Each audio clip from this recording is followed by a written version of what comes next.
Bismillahirrahmanirrahim. Assalamualaikum warahmatullahi wabarakatuh. Waalaikumsalam warahmatullahi wabarakatuh. Selamat pagi. Pagi. Gimana kabarnya? Alhamdulillah luar biasa Allah. Belum aja, alangkah baiknya kita berbagi. Doa dimulai.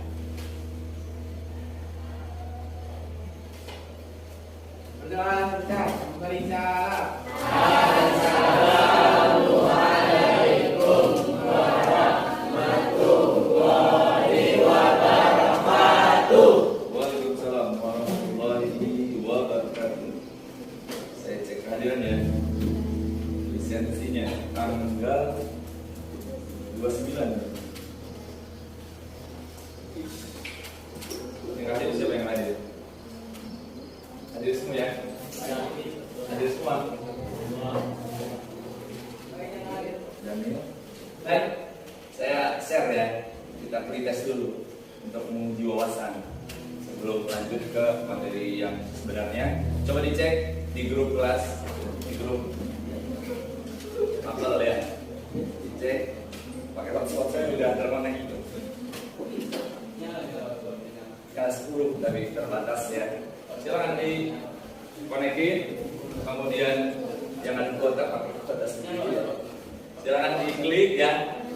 Yang terakhir saya kirim ada di WA ya, di WA group. Ya bukan yang TKA ya, tapi yang pengoperasian ya. Pengoperasian. Silakan diklik. Ya, kan ada kan di grup mapel. Diklik, coba dibuka.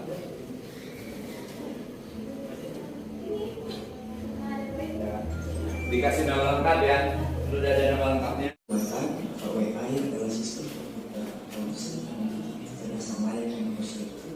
Dalam hal ini, AI melakukan pembelajaran, penalaran, dan juga memeriksa diri secara mandiri. Secara sederhana, AI ini merupakan sebuah sistem yang bisa meniru cara berpikir manusia dalam menyelesaikan pekerjaan. Kecerdasan buatan memungkinkan mesin belajar dari pengalaman, menyesuaikan input baru dan menyelesaikan tugas seperti manusia. Sebagai pusat contoh AI yang kita dengar dewasa ini, mulai dari komputer yang bisa bercampur hingga mobil yang mengendalikan sendiri, sangat-sangat mengandalkan belajar mendalam dan memproses bahasa alamiah. Dengan menggunakan teknologi ini, komputer dapat dilatih untuk menyelesaikan tugas-tugas tertentu dengan memproses juga besar data dan mengenali pola dalam data. Berikut merupakan apa saja contoh-contoh penerapan AI dalam berbagai bidang di kehidupan manusia.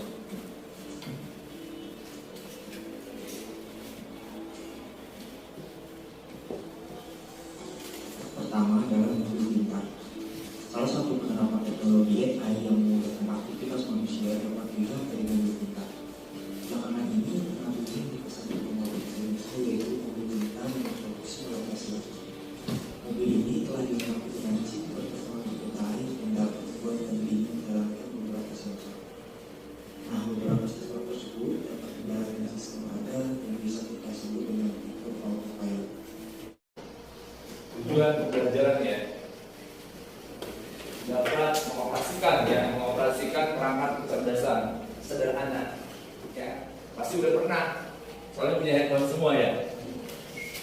Minimal itu dapat mengoperasikan terus mengaplikasikan, selain mengaplikasikan terus berkolaborasi ya, kalian bisa menciptakan, terus terakhir menunjukkan sikap kritis, kreatif dan bertanggung jawab.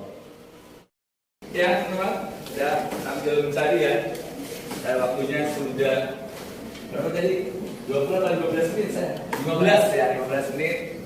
Jadi searching kan menggunakan berbagai macam dari ChatGPT, Canva ya, terus Google Translate, Google Board ya, macam-macam ya. Sekarang saatnya kita presentasikan ya. Oke ya. Oke. Silakan nanti perwakilan cuma kelompok satu dulu. Silakan. Boleh berdiri di situ.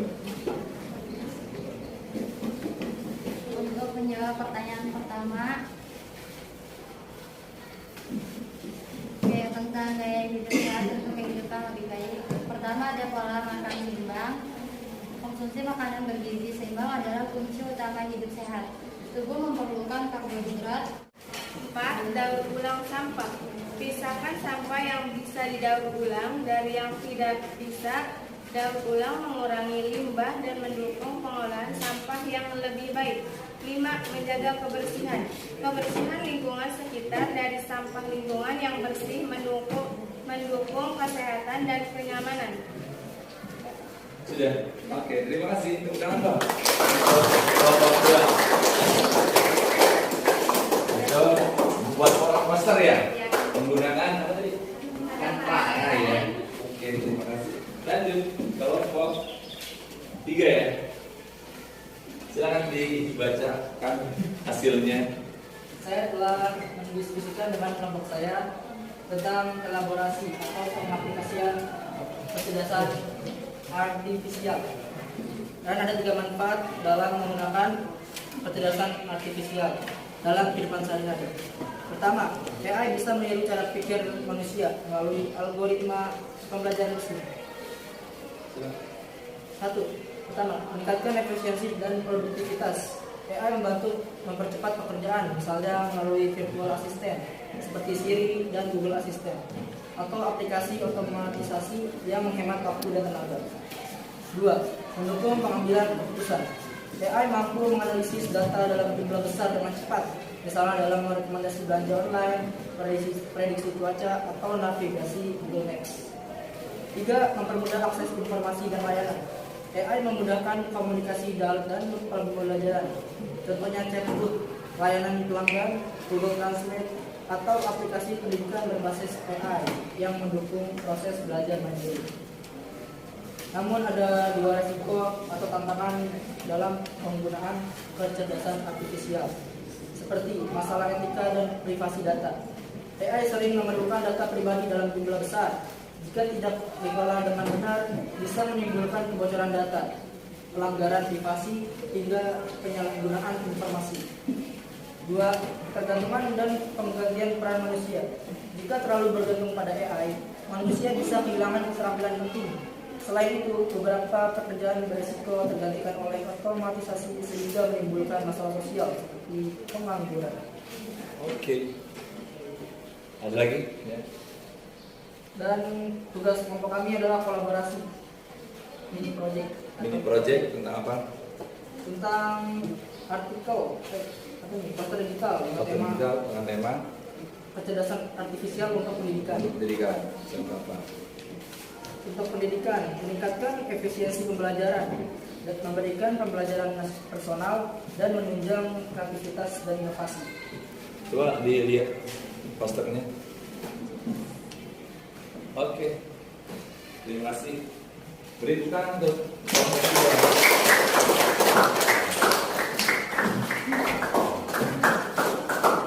Oke, kita lanjut kesimpulan deh ya, boleh? Masih ada ya? Satu kelompok lagi ya? Tentang apa itu? Refleksi ya? Boleh refleksinya. Silakan kelompok.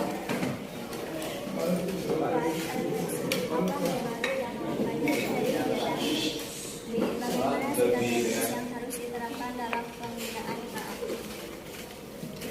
Jawabannya, A bisa meniru cara berpikir manusia melalui algoritma pembelajaran mesin, dan jaringan sorot neural network.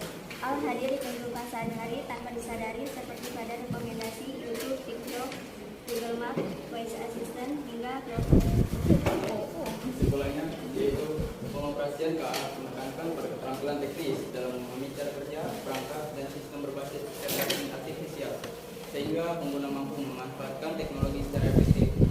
Pengaplikasian KA menunjukkan bagaimana kecerdasan artifisial dapat digunakan dalam berbagai bidang, seperti pendidikan, kesehatan, industri, transportasi, hingga hiburan, guna meningkatkan efisien, kreativitas, dan kualitas hidup. Kolaborasi dengan KA mengajarkan pentingnya kerjasama antara manusia dan mesin, di mana AI mendukung proses berpikir, pengambilan keputusan, serta produktivitas, tetapi tetap memerlukan pengawasan, etika, dan tanggung jawab manusia. Pemanfaatan KA yang tepat akan membantu generasi dalam menghadapi tantangan era digital sekaligus menjaga nilai-nilai etika, privasi, dan tanggung jawab sosial. Untuk memperkuat apa yang kalian pahami selama ini, saya berikan sedikit materi ya. Di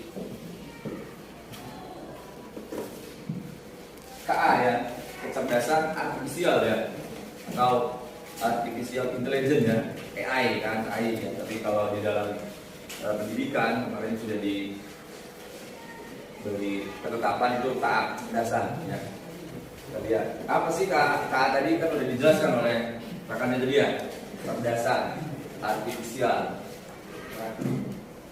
So, ini menurut para pakar ya, para pakar yang salah satu ini tadi apa disebut John McCarthy, ini yang menemukan AI tadi pada tahun 1956 ya, makanya disebut bapak AI ya.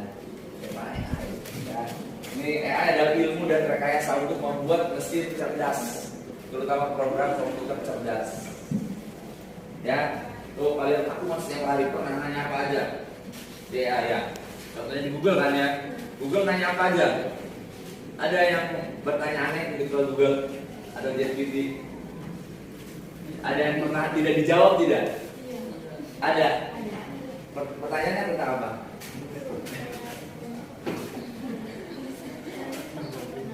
Nanyanya tapi tidak dijawab. Jawabannya apa katanya? Maaf, Meta tidak bisa menjawab ya. Oh iya, itu Meta ya. Oke ya, memang seperti itu karena programnya kan semakin spesifik dan tidak semua terjawab tergantung program dari aplikasinya tersebut ya, sepertinya. Nah, lanjut ya. Tuh. Ini definisinya secara umum ya. Cerdasan artifisial terus mengalami perkembangan ya, jadinya merupakan sistem ya, sistem yang memungkinkan komputer belajar dari data, mengenal pola, serta membuat prediksi atau keputusan secara mandiri. Ini secara filosofis pengertian dari KA kecerdasan yang lanjut ya.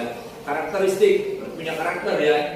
KA ini punya karakter sama dengan makhluk hidup yang lain, pasti punya karakter. Karakter itu bagian dari ciri lah ya. Pertama, lihat dulu, KA belajar dari data, machine learning, belajar dari data, berarti dimasukin dulu ya.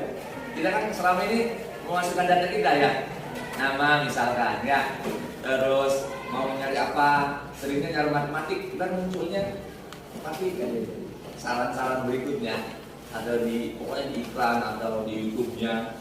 Misal nontonnya Naruto, itu muncul aja nanti kartun di bawahnya. Ya, itu kan bagian dari belajar dari data. Terus KA mampu beradaptasi dan meningkatkan performa. Ya, kalian makin cepat lihat apa aja, berita apa aja cepat ya. Yang viral sekarang apa itu? Oh iya, DPR ya. Terus lanjut, KA mampu mengenali pola dan membuat keputusan secara otomatis. Ya, mengenali. Kalau nggak bagus pertanyaannya atau tidak sesuai atau punya hak cipta, misalkan kalian mengambil lagu atau apa, itu nggak bakal dikeluarkan atau tidak dibalas. Balasnya paling maaf atau apa, jangan seperti itu. Kayak Meta tadi ya, maaf pertanyaan atau ini ya. Saya dulu pernah nanya tuh, Meta, kamu agamanya apa sih?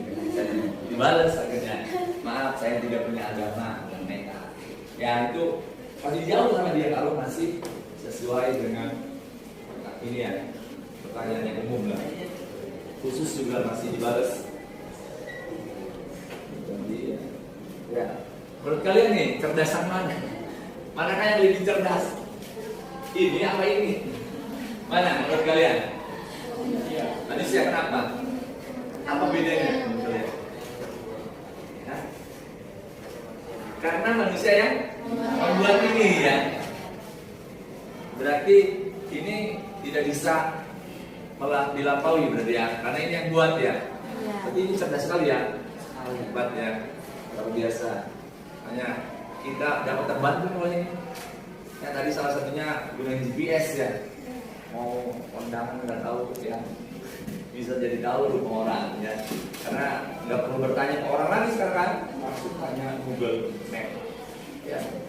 Terus selanjutnya kecerdasan versus manusia. Apa versus manusia? Tuh manusia itu kayak KA itu tidak punya perasaan ya. Kalau manusia punya perasaan ya. Kalau dia mengikuti instruksi aja, buatin saya gambar. Kalau manusia buatin saya gambar yang nggak baik dengan gambar pasti karena punya perasaan pikiran kan, nolak. Kalau ini ya. Jadi seperti itu ya. Kalau terus belajar dari data, kalau manusia bisa belajar banyak hal. Kalau KA itu belajarnya bola aja, dimasukin memori bola, ternyata baca bola. Ya kalau manusia bisa semua, ya. Terus selanjutnya kita lanjut. Penting ya ini, penting untuk diperhatikan. KA tidak selalu benar ya. Jadi jangan terlalu percaya ya atau jangan terlalu yakin. Ya jika informasinya kurang tepat bisa cari informasi lain ya. Jika KA diberi data yang salah atau tidak cukup banyak, maka prediksinya juga salah. Ya. Oleh karena itu semakin baik data yang digunakan untuk melatih KA, semakin akurat hasilnya. Ya, setiap kali kalian upload tentang diri kalian, misalkan biodatanya, rumahnya akurat sekali, itu makin tepat. Ya, kayak oke, satu lagi terakhir. Nah, ya. Terakhir, tanpa pengetahuan tindakan tidak berguna, dan pengetahuan tanpa tindakan adalah sia-sia. Kalau punya ilmu mah di rumah jangan ngapa-ngapain, sia-sia, nggak ada tindakan, ya percuma pintar juga kalau tidak ada tindakan. Berarti harus bertindak. Tapi kalau bertindak nggak punya pengetahuan, ya tidak berguna. Ya orang yang nggak punya pengetahuan bertindak nggak berguna. Ya itu yang berkata Abu Bakar orang pintar. Ya terakhir adalah terima kasih. Tepuk tangan dulu dong.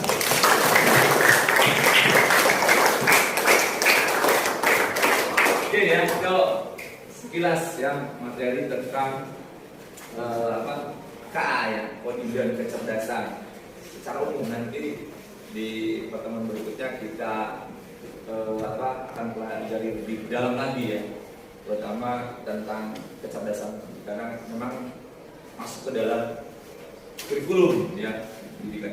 Oke, untuk penutup silakan berdoa dulu. Udah. Kelas.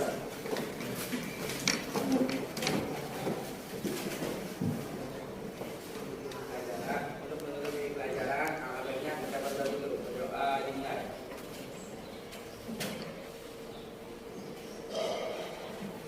Berdoa lancar.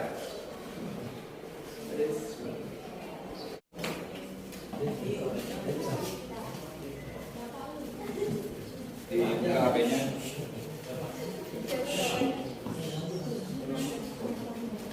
Iya, yang udah di share sebelumnya. Untuk penutup silakan berdoa dulu. Udah.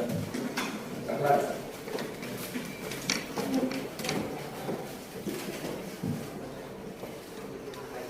Untuk menutupi pelajaran, alangkah baiknya kita berdoa dulu. Berdoa dimulai.